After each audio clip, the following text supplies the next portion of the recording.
Hey, what's up everyone? Johnny the Geek here, and today I'm going to be switching cases. I just picked up this new Corsair Graphite Series 600T white edition case, and I picked it up at Fry's over here on the West Coast for about 140 bucks. And so my previous case that I got is the Cooler Master 692 Advance. And so it's a good case still, but I wanted something with a little bit more room. They advertise this case as a mid-tower case, but it's a very large mid-tower case. It's particularly large width-wise, so I really like that, and there's a reason why it's large width-wise. It's also white. I think it looks cooler. There's also a mesh window on the side here. We'll see that in a little bit, but basically, yeah, I'm going to be transferring the two. And also I'll be adding in a Antec cooler 620.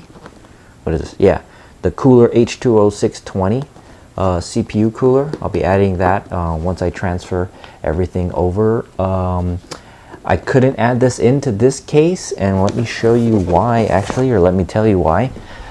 In the back here, as you can see, there is a cutout, right, which is really great, but the way that the this particular motherboard is positioned and oriented, I can't get the other plate that's from the cooler on here because the cutout doesn't align precisely with the back plate position here. So I would have had to have taken out the whole motherboard, which kind of defeats the purpose of this back plate here. Hopefully the back plate on here is large enough cutout, but it doesn't really matter because I'll be taking out the motherboard and attaching the back plate to that anyways.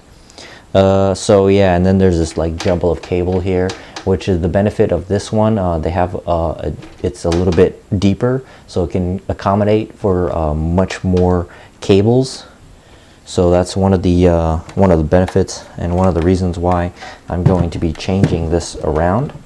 Also, what I especially like are these latches here that allows me to open up the case real easily versus the screws that I gotta unscrew back here. So I really do like these latches, and it's really, it got black accents all around inside, which is really cool. And then here's a window that I'm able to switch out actually with a mesh. Instead of having a clear acrylic window, there's a mesh right in there, and I can actually add on four more 120 millimeter fans to that. I'll get up close and personal with the case once I take it into the labs, and I have more lighting there, but basically what I'm going to be showing here today is that the whole process of me switching, taking everything out of here and putting it into this case that I just got. But I'm going to have a top view, and basically it's going to be time-lapse, so you're not really going to hear me talk about each part because it's going to be super fast. So with that said, I'm just going to go ahead and get started.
Alright, so here is the final build, and I apologize for this crappy video.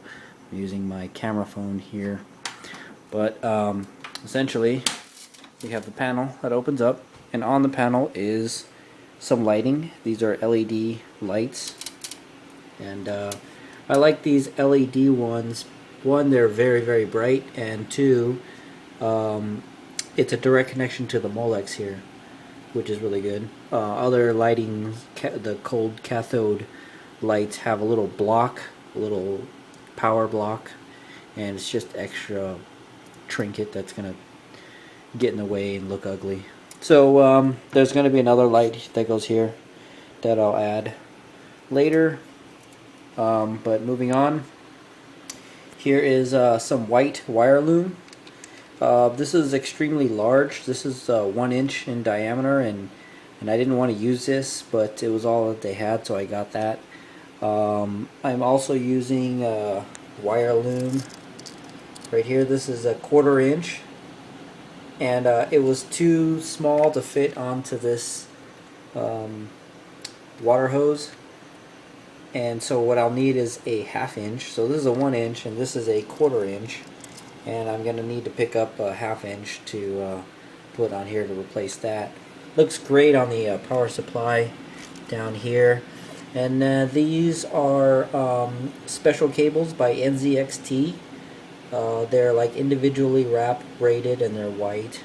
Same thing with the power cables. These this one right here for the power supply for the motherboard was 10 bucks, and then these were, I believe they were $5 each, which isn't cheap. It's pretty expensive, but it looks really nice, and they go right into the grommets there. There's my memory, my cooler, my CPU cooler, and the radiator and the fan.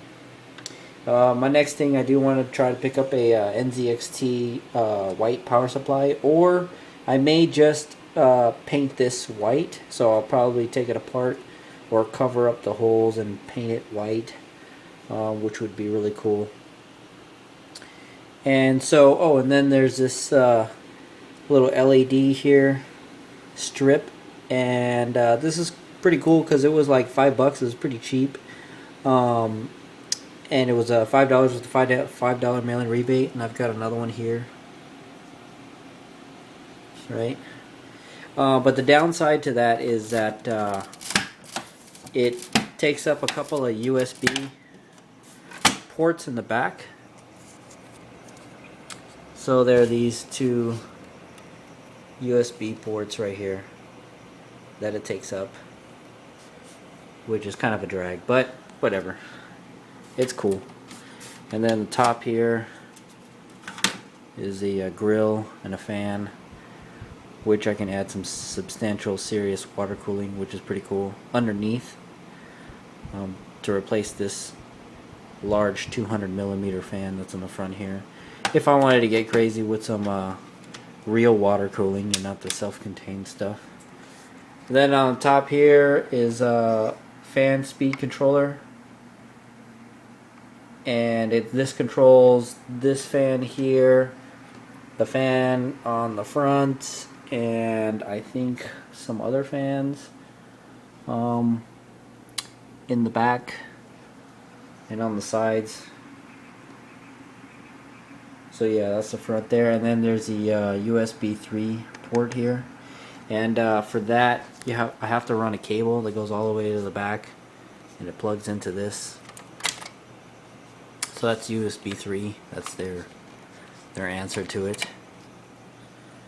But all in all, it's a pretty sweet case. I really like it, and I have it on display here, which is really cool, next to my desk.